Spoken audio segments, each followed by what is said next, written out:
The moment Tom Bauer turned his attention back to Harry and Meghan, something inside the royal ecosystem snapped, and not quietly, not subtly, but with the kind of tension that makes even silence feel like a warning sign of something much bigger about to break. In public, he has been trained always to smile. We know from his book that the smiles are often faked, so he's faking it now. Meghan, stuff probably important. And Megxie would abandon the Invictus Games events here in the UK, that they wouldn't show up to...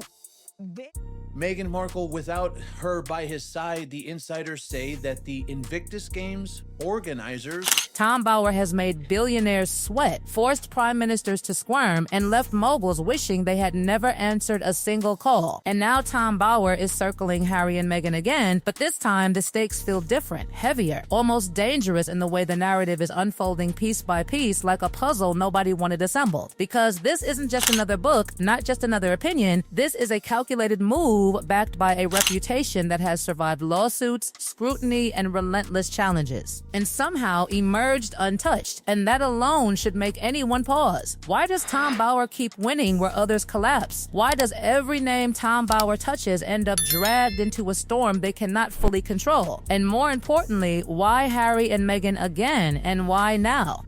She was expected to join Hazza at the one-year-out event at Birmingham's NEC for the Invictus Games, but we'll know... This isn't a casual observer throwing speculation into the wind. This is someone trained in law, shaped inside the BBC, hardened through decades of investigative work, and that background changes everything, because it means every claim carries weight, every detail feels intentional, and every omission feels even more suspicious. Tom Bauer is not guessing, Tom Bauer is building something layer by layer, and when Harry and Meghan appear in that structure, the narrative suddenly stops feeling like coincidence. It starts feeling like exposure. That has been 3/4 funded by the Australian federal government since the original 2022 grant.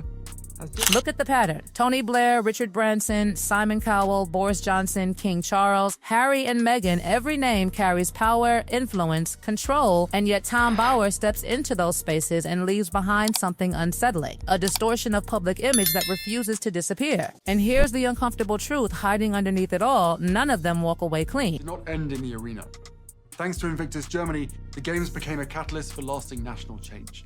Strengthening not one, which raises a quiet but persistent question: what does Tom Bauer see that others either miss or refuse to acknowledge? And then comes the detail that changes the entire tone of this story: the legal record. Richard Branson challenged Tom Bauer and lost. Publicly, regretfully, that wasn't just a legal defeat, it was a warning signal, a message that what Tom Bauer publishes doesn't collapse under pressure. It survives, it stands, it forces people to confront it whether they want to or not. And suddenly, Harry and Meghan are standing in the same line of fire.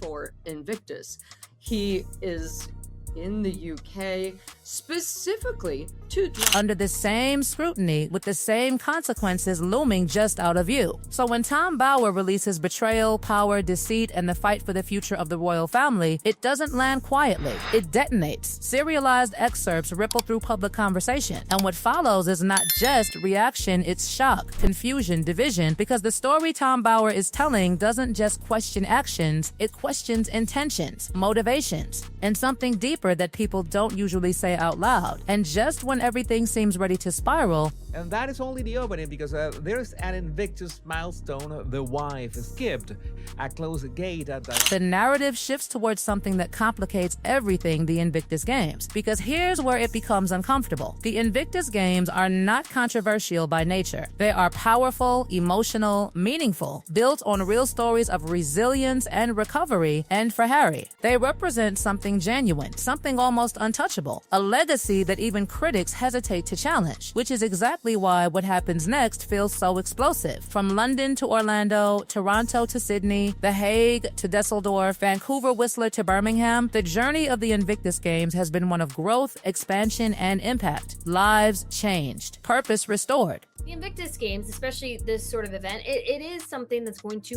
gain attention. So there is, let's say, communities rebuilt. And that is not just narrative, that is documented reality, which is why the idea that something inside this structure could be shifting, bending, or being redefined suddenly feels like a betrayal of something much bigger than any individual. Because then comes the moment that splits everything open: a single description, a single scene.